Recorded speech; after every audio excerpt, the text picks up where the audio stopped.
Hello, my name is Richard Horlings. For this lesson, I'd like to read with you Mark 5, verse 21 to 43. And when Jesus had crossed again in the boat to the other side, a great crowd gathered about him, and he was beside the sea. Then came one of the rulers of the synagogue, Jairus by name, and seeing him, he fell at his feet and implored him earnestly, saying, "My little daughter is at the point of death. Come and lay your hands on her so that she will be made well and live." And he went with them. A great crowd followed him and thronged about him. And there was a woman who had a discharge of blood for 12 years, and who suffered much under many physicians, and had spent all that she had, and was no better, but rather grew worse. She had heard the reports about Jesus, and came up behind him in the crowd and touched his garment. For she said, "If I touch even his garments, I will be made well." And immediately the flow of blood dried up, and she felt in her body that she was healed of her disease. And Jesus, perceiving in himself that power had gone out from him, immediately turned to the crowd and said, "Who touched my garments?" And his disciples said to him, "You see the crowd pressing around you, yet you say, 'Who touched me?'" And he looked around to see who had done it. But the woman, knowing what had happened to her, came in fear and trembling, and fell down before him and told him the whole truth. And he said to her, "Daughter, your faith has made you well. Go in peace and be healed of your disease." While he was still speaking, there came from the ruler's house someone who said, "Your daughter is dead. Why trouble the teacher any further?" But overhearing what they said, Jesus said to the ruler of the synagogue, "Do not fear, only believe." And he allowed no one to follow him except Peter, James, and John, the brother of James. They came to the house of the ruler of the synagogue, and Jesus saw a commotion, people weeping and wailing loudly. And when he had entered, he said to them, "Why are you making a commotion and weeping? The child is not dead, but sleeping." And they laughed at him. But he put them all outside, and took the child's father and mother and those who were with him, and went in where the child was. Taking her by the hand, he said to her, "Talitha cumi," which means, "Little girl, I say to you, arise." And immediately the girl got up and began walking, for she was 12 years of age. And they were immediately overcome with amazement. And he strictly charged them that no one should know this, and told them to give her something to eat. What is faith?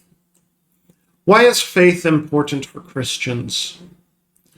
Are these questions that you have ever thought about? Have you ever wondered what faith is? Have you ever wondered if you have enough faith? Do these questions matter? Yes, they do.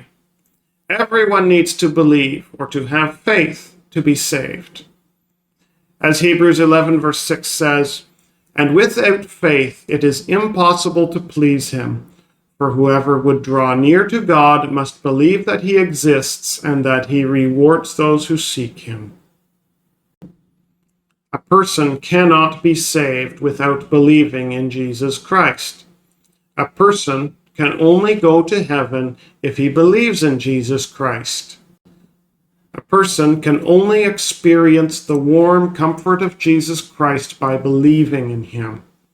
As a matter of fact, Revelation 21 lists the faithless in the list of those whose portions will be in the lake that burns with fire and sulfur, which is the second death, Revelation 21, verse 8.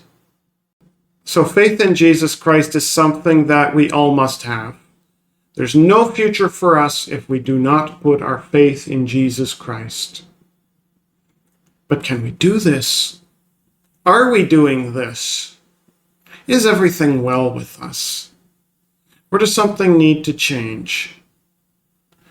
The passage we read gives us some guidance.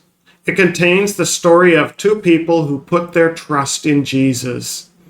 They both experienced blessings because they put their trust in Jesus. You might be thinking, okay, so I should be like the two people in the story, right? Wrong. The story was not about how great their faith was. The story is about how great Jesus is. This story is about how we are blessed if we put our faith in him. And so the title of today's lesson is Jesus Rewards the Synagogue Ruler and the Woman with Bleeding for their faith. And we'll see that he rewards them because they have faith. He rewards them despite weaknesses of their faith. And he rewards them with very great rewards because of their faith. He rewards them because they have faith. This story takes place only a few hours after Jesus left this place. In less than a day, Jesus calmed the storm, healed the demon-possessed man, and returned to his home on the west side of the Sea of Galilee. He comes back. A crowd of people come to him. They want him to heal. They want him to teach. Amid this crowd of people who want the attention of Jesus is one man. He comes before Jesus and asks him again and again to heal his daughter. His daughter was sick. His daughter was close to dying. Who was this man? His name was Jairus. He was a father. He was also a synagogue ruler. Now, I've noticed that when people write about this story or preach on this story, they keep talking about Jairus. But take note of this. Mark only calls him by name at the beginning of the story. After that, he is always called the synagogue ruler. I will do the same. So it was a synagogue ruler. Why was it important that he was a synagogue ruler? Every town had a synagogue. This was a church. Jews would go to the synagogue every Saturday. They would read several passages from the Old Testament. A teacher or rabbi would explain what the text meant. The synagogue was run by several elders. The most important one was called the synagogue leader. He would open the service and close the service. He was in charge of inviting a rabbi to come forward and explain the Bible text. So he was an important person in the community. People respected him. I would imagine that people showed the synagogue leader respect when the synagogue leader came to Jesus. People would step aside and let him go through. They would step back and allow the synagogue leader to talk to Jesus because he was an important man. Yet the synagogue ruler still had to try hard to get Jesus' attention. He asked Jesus to come with him and heal his daughter. Jesus went with Jairus. And we see the faith of the synagogue ruler here. His daughter was ill. He went to Jesus. He may have seen Jesus heal other people in his synagogue. He certainly would have heard about what Jesus was doing. He would lay his hands on people and the sickness would go away. And so the synagogue ruler knew to whom he had to go. He went to him. His faith. Having faith might not have been easy. As a synagogue leader, he knew many of the leaders of the Jews. He probably knew many of the important scribes and Pharisees. These are the types of people with whom he wanted to be friends. These were the types of people who got angry when Jesus forgave the sins of the paralyzed man in Mark 2, verse 5. These were the type of people who were furious that Jesus healed a man with a withered hand in Mark 3, verse 5. They said that Jesus was possessed by Beelzebul in Mark 3, verse 22. But whatever these people thought of Jesus, the synagogue ruler ignored it. He put those thoughts aside and went to Jesus. This was his last opportunity for his daughter to live. He trusted that Jesus could heal his daughter. When the synagogue ruler gets the news that his daughter dies, we see his faith as well. His friends say, "Why trouble the teacher any further?" Mark 3, verse 35. Jesus says, "Do not fear, only believe." Mark 3, verse 36. And the synagogue ruler listens to Jesus. He doesn't send Jesus away. He continues to go with Jesus to his home, even though he just received the news that his daughter had died. That's faith. The woman with bleeding also showed that she had faith in Jesus. And the text shows us how bad her situation was. She had had continual bleeding for 12 years, never stopped. She spent a lot of money on doctors, but it did not help. She only became more sick and more poor. According to the laws of Moses, a woman like her was not allowed to come to the temple to worship God. So her disease kept her from enjoying a close relationship with God. Because she was poor, many people would have looked down on her. But she heard about Jesus. She believed in Jesus. She didn't just believe in her head. She believed with her heart. She believed with her feet. Her faith made her leave home and travel to find Jesus. She didn't hesitate because she was poor. She didn't hesitate because she was unclean. It says in verse 28, "For she said, 'If I touch even his garments, I will be made well.'"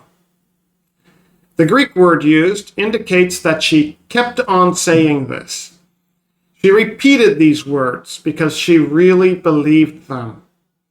She did not come to Jesus thinking, "Well, maybe this will work, maybe it won't work, but I'll try this and see if it works." No, she believed that if she touched Jesus' garments, she would be healed. Here we see another example of faith. She did not demand Jesus' attention. She didn't think she needed it. She believed that Jesus was a holy person. Even the garments that Jesus wore were holy, she thought. She believed that Jesus was so powerful that all she needed to do was touch his garments. Why did she think this? I don't know. But it seems that there was a belief that touching someone's garments was enough to be healed. In Acts 19, verse 11 and 12, we also read about people being healed by touching a piece of cloth. And God was doing extraordinary miracles by the hands of Paul, so that even handkerchiefs or aprons that had touched his skin were carried to the sick, and their diseases left them, and the evil spirits came out of them. Perhaps she wasn't important enough to talk to Jesus face to face. Perhaps nobody would stand aside for her, but that did not stop her. Her faith made her chase after Jesus anyway. So we see two people in this story who had faith. Both of them believed in the right person. Both of them were persistent. They didn't give up. They were both rewarded. If they had given up, they would not have been rewarded.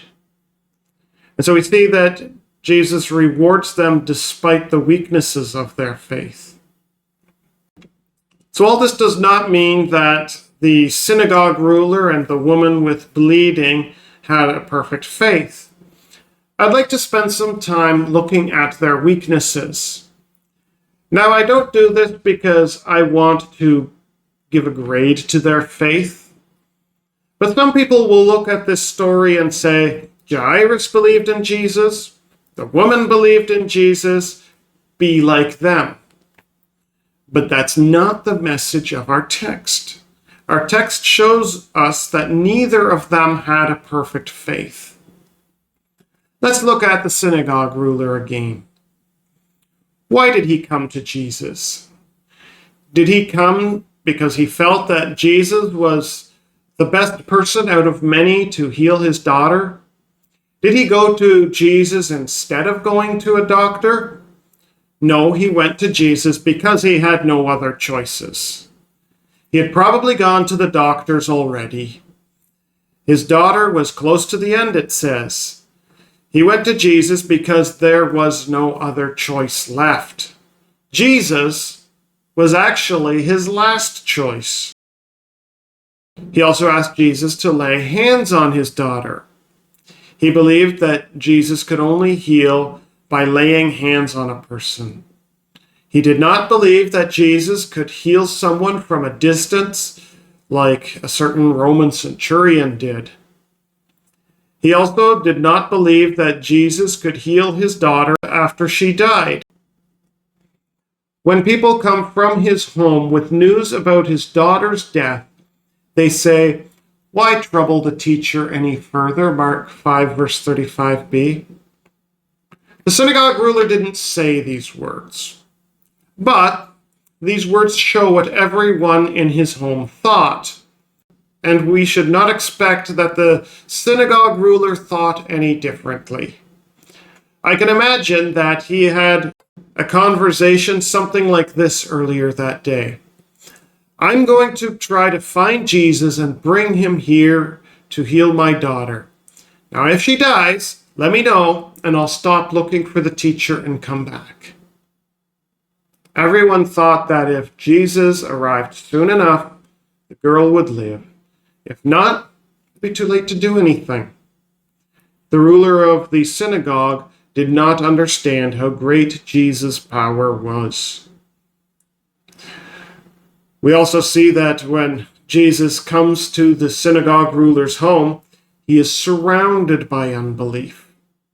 He comes to a home where there is wailing and weeping. Friends and family are at the home weeping. There are also paid mourners, as was the custom. That's understandable. Weeping normally follows death. But when Jesus says that the girl is not dead but asleep, they all laugh at Jesus. They don't look strangely at Jesus, they laugh. Even though they knew who Jesus was. They knew that Jesus could do miracles. But when Jesus says that the girl is like one who is asleep, they show their unbelief. It does not say that the synagogue ruler joined in their unbelief, but we can certainly say that the synagogue ruler's house is not a place where belief in Jesus is welcome. We can also see weakness in the faith of the woman with bleeding who touched Jesus. While she had faith in Jesus, what is sad is that she did not want to have a relationship with Jesus. She wanted Jesus' power to help her, and she wanted to go away. I've experienced this before. Perhaps you have experienced this before as well. I've helped many people. I wanted to help them as much as possible. I wanted to help them as well as possible. I wanted to show them the love of Jesus by helping them. But in return, there was little thanks. There was little appreciation. I felt that these people wanted to use me and then stay away from me. When this happens, it hurts. It hurts not to feel any love in return. It hurts when people don't want to love God in return.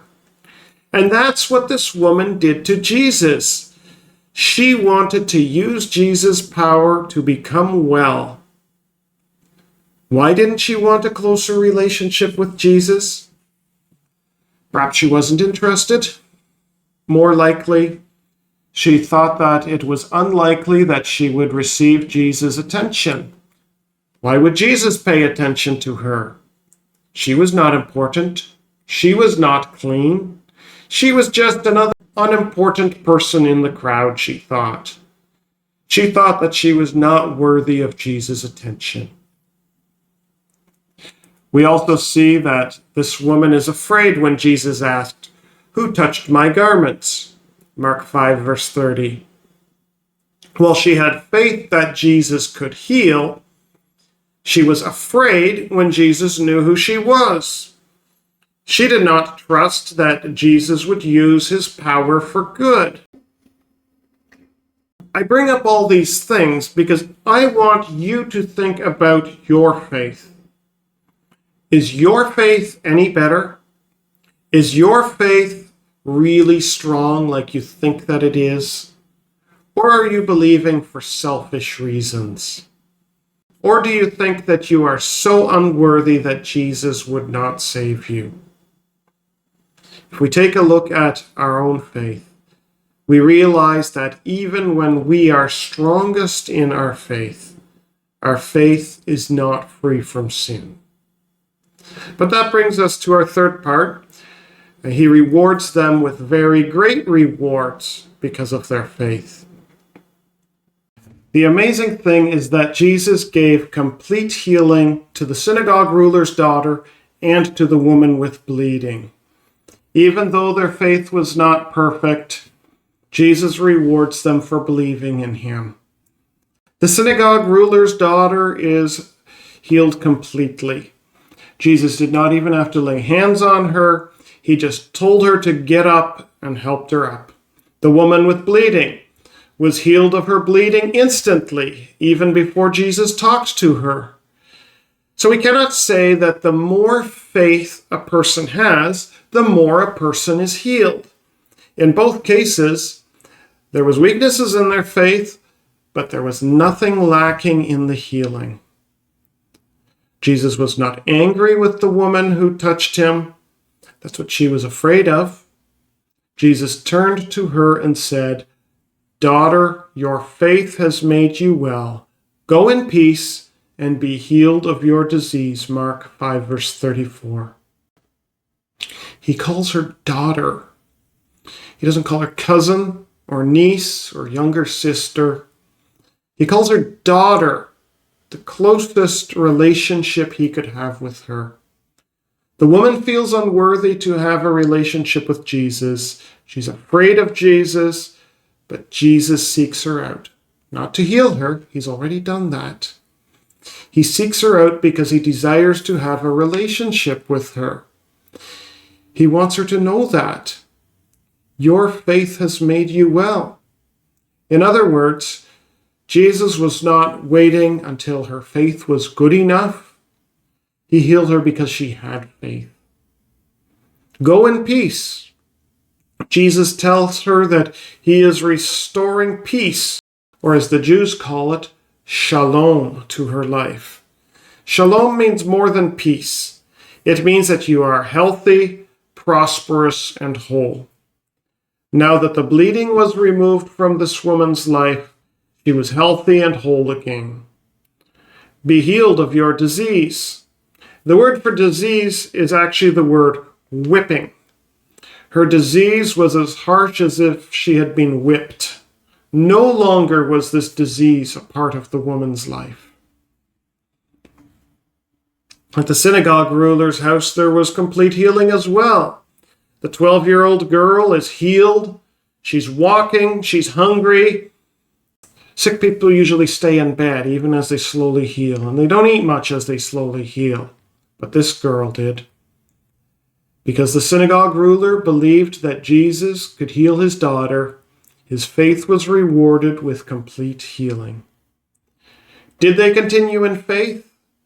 Did they believe in Jesus Christ as their Savior when he died on the cross? We don't know the answer to that question.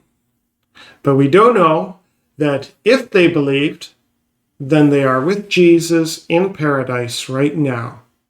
If they did not believe, then they would not receive any further benefits from Jesus. People often believe that faith works like money. If you have $1,000 in your bank account and your neighbor has $10,000 in his bank account, then your neighbor is richer than you are. The more money you have, the more you can buy. We often think that we also have a faith account in heaven. The more faith we have, the more Jesus is willing to do for us. We watch Christian television channels. We will hear people say that the more faith we have, the more God will reward us. And the more faith we have, the more money we should send to them. It does not work that way.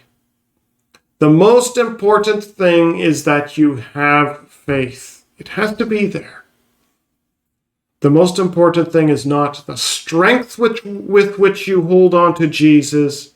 The most important thing is that you are holding on to Jesus. It is even more important that Jesus is holding on to you. The author to Hebrews writes, "Therefore, do not throw away your confidence, which has a great reward. For you have need of endurance, so that when you have done the will of God, you may receive what is promised. For yet a little while, and the coming one will not delay, but my righteous one shall live by faith. And if he shrinks back, my soul has no pleasure in him. But we are not of those who shrink back and are destroyed, but of those who have faith and preserve their souls." Hebrews 10, verse 35 to 39. The biggest problem is not that we don't have enough faith. The biggest problem is that we shrink back, or throw away our faith. We may shrink back because we think we are not worthy to belong to God through Jesus Christ. Or we might throw away our faith whenever we give in to the temptation to sin. Don't we often do that and displease God? Where do we get faith? The book of Hebrews calls Jesus the founder and perfecter of our faith. Hebrews 12, verse 2. This means that your faith comes from Jesus. Faith is a gift that Jesus gives. Is your faith lacking? Do you need help? You can pray about these things. If your faith is weak, you can pray to God, and God will help you overcome your unbelief. If you keep falling into sin, you can pray to God, and God will forgive you and change you.